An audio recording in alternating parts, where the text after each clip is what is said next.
জাতীয় মানবাধিকার কমিশন নদী পথে সোজা জাফরাবাদে এনএইচআরসির টিম হিংসায় আক্রান্ত হিন্দুদের সঙ্গে কথা বললেন জাতীয় মানবাধিকার কমিশনের প্রতিনিধিরা।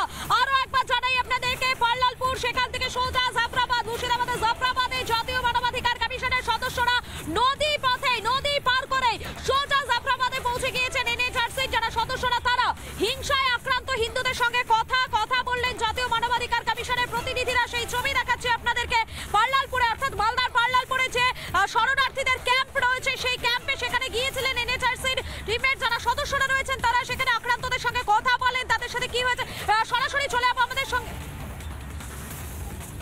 সঙ্গে রয়েছেন আমাদের প্রতিনিধি পিঙ্কি রয়েছেন এই মুহূর্তে। পিঙ্কির কাছে চলে যাবো। পিঙ্কি, এনএইচআরসির যারা সদস্যরা রয়েছেন তারা জাফরাবাদে গিয়েছেন, কি আপডেট এই মুহূর্তে?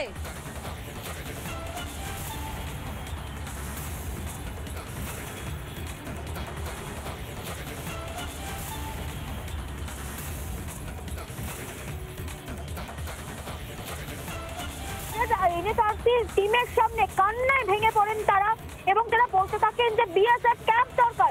উল্লেখযোগ্যভাবে তারা জানায় বিএসএফ ক্যাম্প দরকার। টিমকে নিয়ে গিয়ে তারা দেখান কোথায় কোথায় ক্ষতিগ্রস্ত হয়েছে জাফরাবাদ বেতবোনা গ্রাম, যে গ্রামগুলো কার্যত জ্বালিয়ে পুড়িয়ে দেওয়া হয়েছে সেই গ্রামগুলোতে ভিজিট করেন আজকের এই এনএইচআরসি টিম। এবং তুমি জানো যে আজকে প্রথমেই তারা চলে আসেন, আজকে সকালেই চলে আসেন তারা মালদা টাউনে। আজকে তারা ট্রেনে আসেন, এসে তারা সোজা চলে যান সার্কিট হাউসে। সার্কিট হাউস থেকে তারা যান পাল্লালপুর ক্যাম্পে। পাল্লালপুর ক্যাম্পে আমরা টান উত্তেজনা দেখতে পাই। পাল্লালপুর ক্যাম্পে সংবাদ মাধ্যমকে ঢুকতে দেওয়া হয় না এবং সেখানেও দেখতে পাওয়া যায় ত্রিপল দিয়ে ঢেকে ফেলা হয়।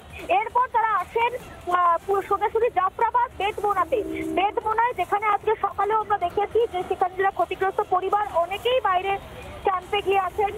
বেতবোনা গ্রামে জাফরাবাদের সদস্যরা যারা রয়েছেন বাসিন্দারা তারা অনেকেই ঘর ছাড়া আছেন, অনেকে আবার এমনও আছেন যারা নিজেদের নিকটাত্মীয় যারা রয়েছেন তাদের কাছে প্রাণ ভয়ে গিয়ে এই মুহূর্তে লুকিয়ে রয়েছেন, কারণ রাত বাড়লেই আতঙ্ক বাড়ছে, তারা ঘরে ফিরতে চাইছেন না। এনএইচআরসির টিম তারা যখন যান গিয়ে তাদের সঙ্গে কথা বলেন, ক্ষতিগ্রস্ত যে সমস্ত পরিবারকে তারা পেয়েছিলেন সামনে তাদের সঙ্গে কথা বলেন, তাদের সঙ্গে তাদের আশ্বাস দেন এবং কোথাও গিয়ে মানবাধিকার লঙ্ঘন হয়েছে এটা একদম স্পষ্টতা মনে করছেন। কারণ যে পরিমাণ হিন্দু মানুষদেরকে কার্যত ঘর ছাড়া করার জন্য করা হয়েছে এবং তুমি জানো যে পরিমাণ তাণ্ডব চলেছে, দুষ্কৃতীরা আসে হাজার হাজার দুষ্কৃতী এবং তাদের বেশিরভাগই বলেন যে হাতে তাদের কারোর শাবল ছিল, কারো গাঁইতির ছিল, কারোর হাতে মোটা লোহার রড ছিল এবং এই সমস্ত জিনিসপত্র নিয়ে তারা হামলা চালায় এই সমস্ত হিন্দু পরিবারগুলোর ওপরে। সেই সময় তারা নিরস্ত্র তো ছিল এবং এই নিরীহ পরিবারগুলো সেই সময় প্রাণ ভয়ে যে যেখানে পেরেছে সেখানে ছুটেছে। এই এনএইচআরসি টিমের কাছে তারা কিন্তু সবটা খুলে বলেন। জাফরাবাদ বেতবোনা যেখানে এই দুটো জায়গা সবচেয়ে বেশি ক্ষতিগ্রস্ত, আবারও বলছি বন্ধুকল্পিতা, জাফরাবাদ এবং বেতবোনা গ্রাম এই দুটো গ্রামই সবচেয়ে বেশি ক্ষতিগ্রস্ত। এই দুটো গ্রামে এখনো পর্যন্ত বহু মানুষ রয়েছেন এমন যারা ঘরে ফিরতে পারছেন না। এই সমস্ত জায়গায় ইন্টারনেট কানেকশন নেই, এখনো ধুলিয়ানে ইন্টারনেট কানেকশন নেই। অতএব এদের যে কথাগুলো, এদের যে চূড়ান্ত যে অব্যবস্থার মধ্যে তারা রয়েছেন সেগুলো তারা বলতে পারছেন না।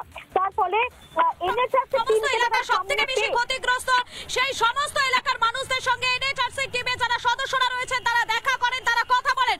অপরদিকে পাল্লালপুরে যে শরণার্থী শিবির সেখানেও পৌঁছে যান এনএইচআরসি টিম এবং জাতীয় মহিলা কমিশনের সদস্যরা। আর কিছুক্ষণের মধ্যেই সেখানে রাজ্যপাল সিবি আনন্দ বোস তিনিও পৌঁছে যাবেন সেখানে। যারা রয়েছেন হিন্দু শরণার্থীরা তাদের সঙ্গে দেখা করবেন, কথা বলবেন। এই আপডেটের দিকে আমাদের নজর থাকবে, প্রত্যেকটা মুহূর্তে ছবি আপনাদের সামনে তুলে ধরবো। তবে সময় এখন একটা বিরতির, ফিরছি বিরতির পর। নজর থাকুক একমাত্র রিপাবলিক বাংলায়। নানা ধরনের কন্টেন্ট দেখার জন্য লাইক করুন, শেয়ার করুন আমাদের ফেসবুক পেজ, সাবস্ক্রাইব করুন আমাদের ইউটিউব চ্যানেল। পাশাপাশি অন্যান্য ব্রেকিং নিউজের জন্য অবশ্যই চোখ রাখুন রিপাবলিক বাংলায়।